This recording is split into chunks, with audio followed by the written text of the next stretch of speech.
In Zambia, tribal dancers prepare a very special welcome for a very important guest.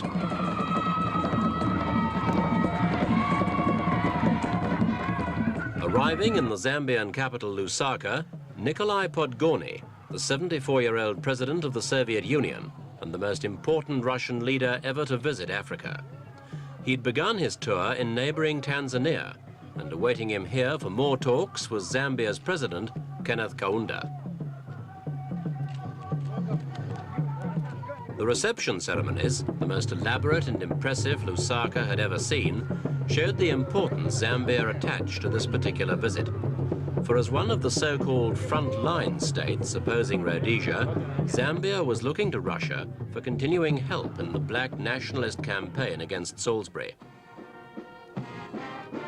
And though the Russian leader began to inspect his guard of honor with his hat on the wrong way round, diplomatically there was no doubt which way he was heading. For Moscow is now on the political offensive in Black Africa.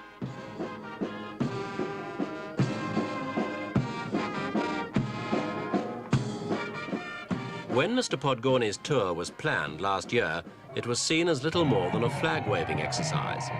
But with the collapse of the Kissinger plan for Rhodesia, Russia has moved to fill the political void with its own influence. And even President Kaunda has toned down many of his former objections to Soviet involvement in this part of the world.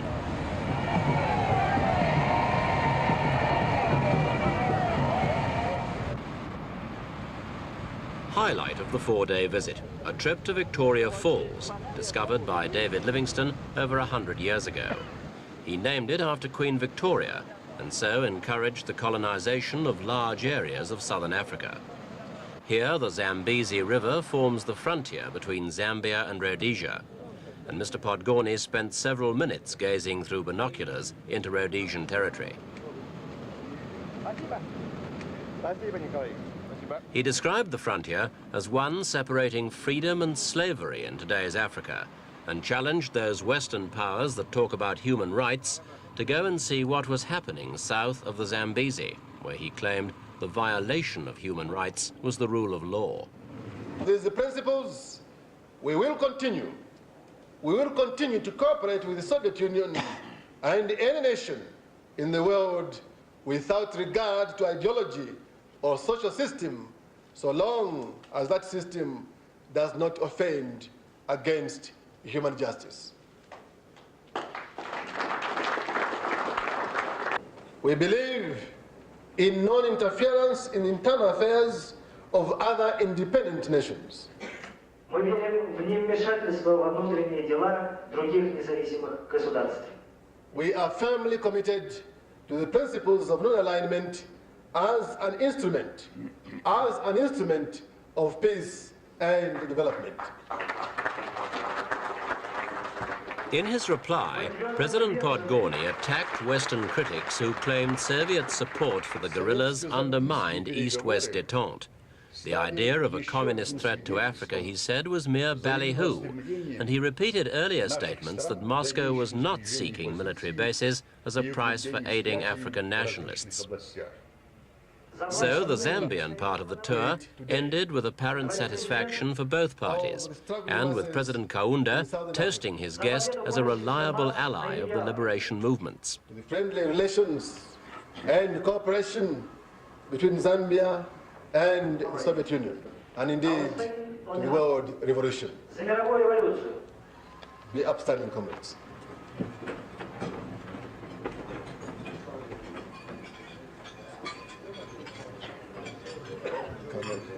Are you not trusting that? For the Russian leader, even better was to come on the last leg of his African tour.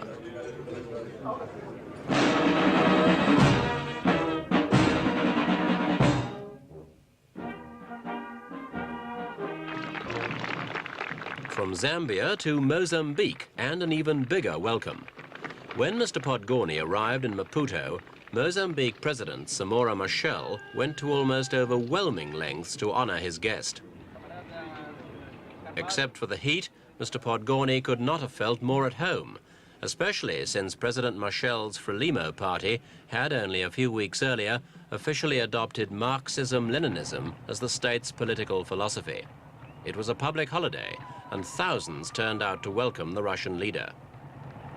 Mr. Podgorny was given one of the finest houses in the city, to the obvious delight of his host.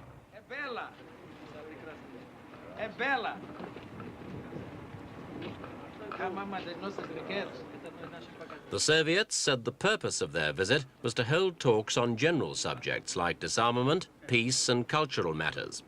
But there's no doubt that Rhodesia, South Africa and Namibia were top of the agenda. Mozambique believes the guerrilla war against Rhodesia must be stepped up and must be fought by Rhodesians. But if the Rhodesian army continues its raids across the border, the Soviets and the Cubans may be willing to move in with more direct support. And significantly, among the Russian delegation was General Sergei Sokolov, Deputy Defense Minister in charge of supplying arms to foreign countries. While in Maputo, President Podgorny took every opportunity to be seen. He laid a wreath at the memorial to 2,000 Frelimo soldiers who died in the long war of independence against Portugal.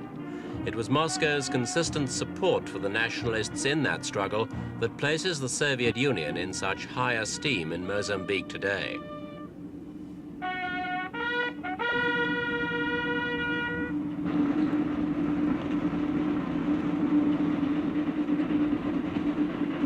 Moscow is now reaping the rewards of that long investment. Mozambique is the closest to Russia of all the African frontline states, and with Soviet equipment and training, Mozambique's army is gradually being changed from a guerrilla band into a professional fighting force.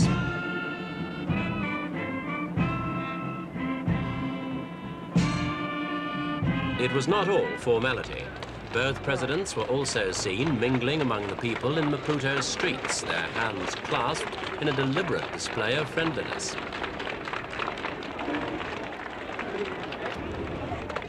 In this walkabout, Mr. Podgorny played an avuncular role, more concerned to keep smiling than start talking. But at times, he did manage a few words of greeting.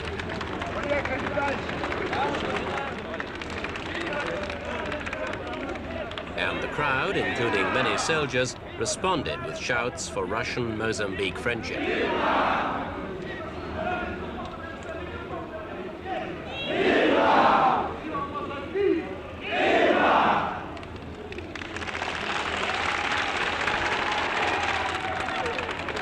Mozambique has suffered because of the war. Shortages are common, with queues for vegetables, rice, fish and soap, as agricultural production has fallen dramatically. This week there were queues for political rallies too, but because of a bureaucratic error outside the wrong stadium. But those who missed President Podgorny couldn't miss the message. Billboards showed caricatures of Rhodesian Premier Ian Smith asking what he could do now that Mozambique was independent and Frelimo were the people.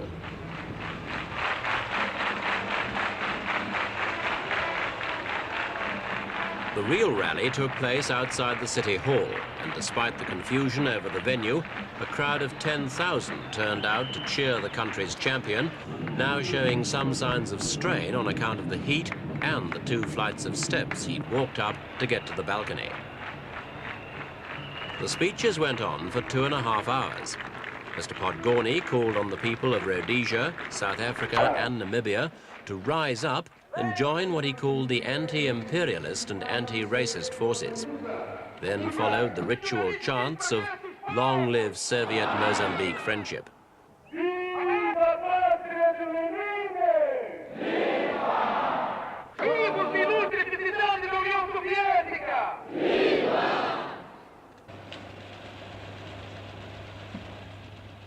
The climax of the tour came with the signing of a treaty of friendship and cooperation between Russia and Mozambique. This, together with more military and economic aid from the Soviet Union for the black guerrilla movements, has further enhanced Moscow's position in southern Africa at the expense of the West. And although the trip didn't bring any new facilities for Russia in the frontline states, it probably achieved as much as Moscow realistically hoped for. And that was reason enough for Mr. Podgorny to celebrate.